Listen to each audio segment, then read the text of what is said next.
सतनाम ही सतनाम होगा। और जिन मूर्खों ने सतनाम को ओम सोहंग बना दिया है वो भी सुन लें। अगर तुम कहते हो कि ओम और सोहम ही दो अक्षर हैं तो इसमें से एक छुड़ाए एक लखाए, वाणी सिद्ध करके दिखा दो। क्या छुड़ाओगे क्या लखाओगे, तुम तो दोनों ही पकड़ के बैठ गए। जो 12वें पंथ के भगत लोग कहते हैं कि ओम और सोहंग दो अक्षर हैं, तो वाणी तो ये कहती है सोई गुरु पूरा कहावे, दो अक्षर का भेद बतावे। चलो ठीक है, मान लिया, एक अक्षर हो गया ओम, एक हो गया सोहंग, दो अक्षर का भेद तुम्हें पता लग गया, ठीक है। अब कह रही है एक छुड़ावे, अब दोनों में से क्या छुड़वाओगे? ना तुम ओम छोड़ने वाले ना तुम सोहंग छोड़ने वाले।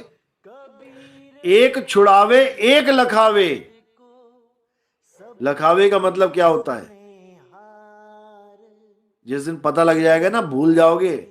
जपावे नहीं लिखा वहां पे कि नाम जपावे, एक छुड़ावे एक लखावे, तब प्राणी निज घर को जावे, तब जाएगा निज घर को।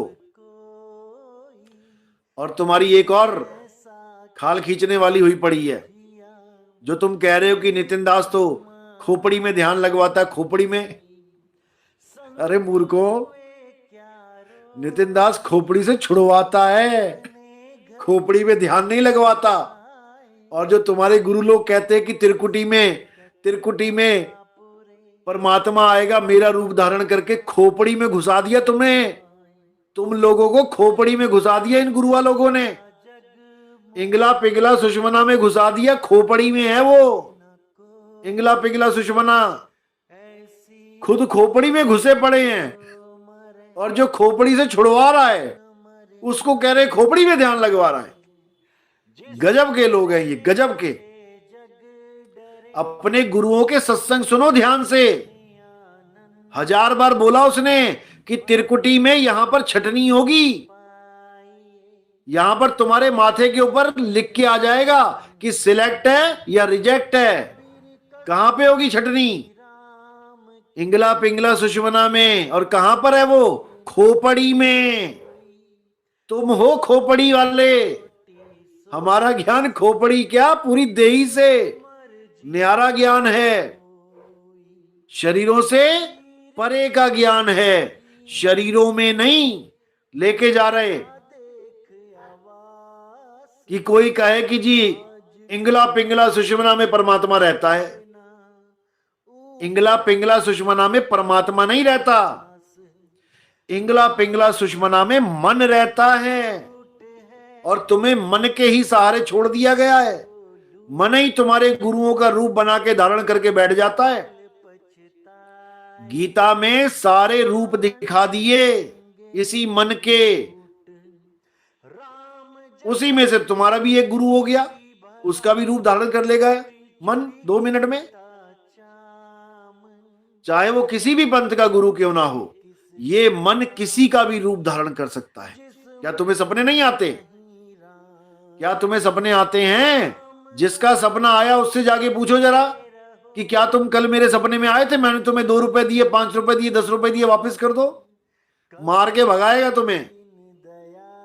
जब वो नहीं आया सपने में, जिसको पता ही नहीं है मैं सपने में आया कि नहीं आया, तो कौन आया सपने में? तुम्हें कौन दिखाई दिया? यही मन है जो साकार रूप में तुम्हारे सामने आके खड़ा हो गया, तुम्हारे ही माँ बाप के रूप में, तुम्हारे ही भाई बहन के रूप में, कुत्ते शेर हाथी के रूप में। यही मन के खेल हैं, मन माया का खेल है ये। किसी गलत फहमी में मत रह जाना कि इंगला पिंगला में जाके ज्योत निरंजन ओंकार आरंकार सोहंग सतनाम जप के, या ओम कलियम हरियम शरियम सोहंग जप के, या ओम तत्सत करके, या कोई और फलाना नाम जप के तुम्हारी मुक्ति हो जाएगी। तुम्हें फंसा फंसा के मारेगा ये काल भगवान, इतना समझ लेना। साहिब कहते हैं निज मन करत जहां ठकुराई, सो नैनन पिछवाड़ा है।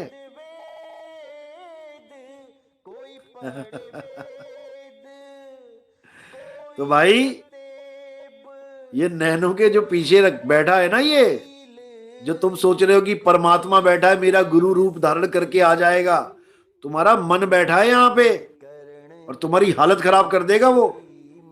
अभी समझ जाओ, समय है। इस काया में कहीं ध्यान नहीं लगाना है। ध्यान शब्द का होता है, शब्द पे ध्यान लगाना है। अब वो शब्द कहाँ है, इतना विचार करो कि शब्द हो कहाँ रहा है, वो अखंड शब्द कहाँ हो रहा है, इतना विचार करो। और उसका एड्रेस भी बता रखा है, हर वाणी में उसका एड्रेस है। अधर द्वीप तहां गगन गुफा में है निज वस्तु सारा। सार एक वस्तु है, सार कोई मंत्र नहीं है जो अधर द्वीप में पड़ा हुआ है, कोई मंत्र वहां जाके पढ़ोगे लिखोगे। अधर द्वीप तहां गगन गुफा में है निज वस्तु सारा, और ज्योत स्वरूपी अलख निरंजन। ये धरता ध्यान हमारा। इसका भी 3 लोग का काम इसलिए चल रहा है क्योंकि ये ताकत ले रहा है हमसे। हमारी ताकत के बिना ये सब जीरो है। इसीलिए देह का तो ध्यान करना ही नहीं है, देह में तो जाना ही नहीं है। देह से परे जो विदेह है, देह से परे जो विदेह है, उसको जानना है। अगर उसको जान लिया तो समझो सबको जान लिया, और उसको नहीं जाना तो भैया कुछ नहीं जाना।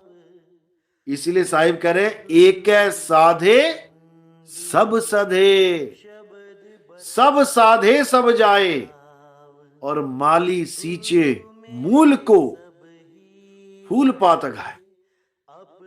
एक को पकड़ो, केवल उस एक को जानो।